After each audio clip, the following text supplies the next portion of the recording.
What were we talking about? Which subject now? The sex part? Like, all of it. Sex, love, drinking, all of it. Well, if you were sober, do you think you would make the same decision as you would when you were drunk? Yes. Yeah. Yes, definitely. Definitely. Yeah. I just think maybe drinking you feel, I don't know, it's just appropriate for maybe where you are for that evening. I love good wine, so it takes a lot for me to really get drunk, and I never really get to that point a lot of times. I can enjoy a nice bottle of wine at dinner and still pretty much feel myself at the end. So if I have passion for that person, it doesn't really matter whether I've been drinking. I can be just as crazy in bed, Right. drunk or sober. Well, I think the whole "I was drunk, I don't remember" seriously, Yeah. to me that is the cheapest line. Excuse. I mean, why was I with you to begin with? I mean, Mhm. I hate that line because I think everyone does know, Sure. what's Yeah. going on and what's happening, and they use it for an excuse. Now, if they use it as an excuse, then it's not a good thing because they're basically telling you that I didn't plan it that way and I didn't want to be with you. So, I mean, Sure. that's that's a message right there. I don't think alcohol is considered an excuse. I think, we all are in control. I think it just makes us feel more free, more lively, more fun, and it just brings out that other side, the more relaxed. Sure. Mhm. Usually the drunk girl falls asleep, right? Or drives home. You're already drunk at a club, and you give your number to this guy, and then the next day, you have no idea what this guy looks like, and he's calling you, and then you go meet him, and you're really upset with yourself that you. That's never happened.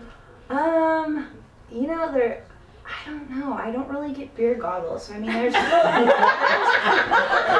there's still something there because you can ask my best friend over Right. there. You know what? I'm definitely tight with my number. If I give it to somebody, I mean it. So even the next day, it's still there. It's definitely there. I don't live with regrets. I don't know. I just don't have them.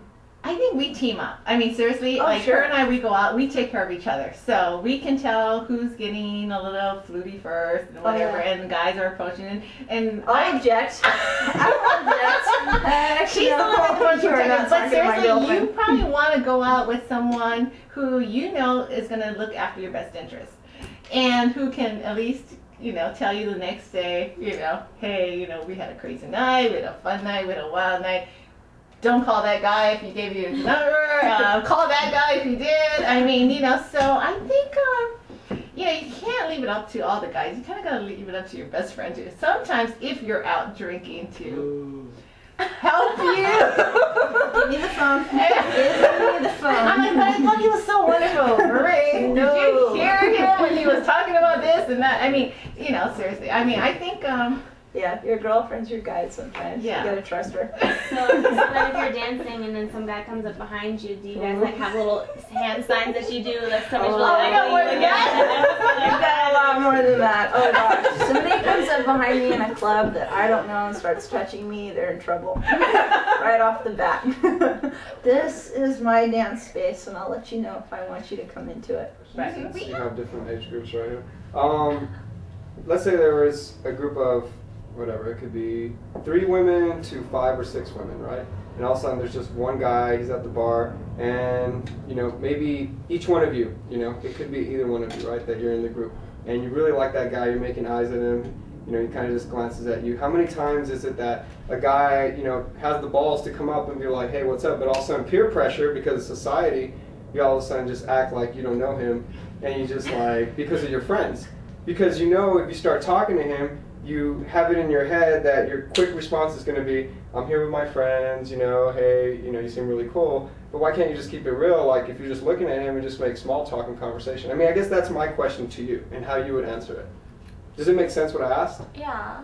So basically, we're a group of girls seeing this one guy at the bar that we might all be attracted to in some way. Just one person. It One could be either one of you. I'm just saying. But he doesn't You've all see been in you. that position before when you're with a group of girls. And no, you never have. I mean, you've been yeah. in a position where there's a group of girls. There's yeah. 6 girls, Yeah. right? And we Simple. see this 6 one girls. guy. There's one guy, right? Daddy. He just comes Hello, over. we talk. He comes over to one of you girls and says, "Hey, what's up? What's your name and everything?" But because of society, you ladies or girls typically have it stuck in your head where it's like, well, you know, you just kind of shoo it off, and all of a sudden you get a different type of persona about you. You know? Does that make sense? It makes sense, but I'm going to disagree because I don't have that. Yeah, we keep it real. Totally. If I see a guy and I think it's cool and I think it's attractive, I have no okay. problem. Okay, We so all maybe wanna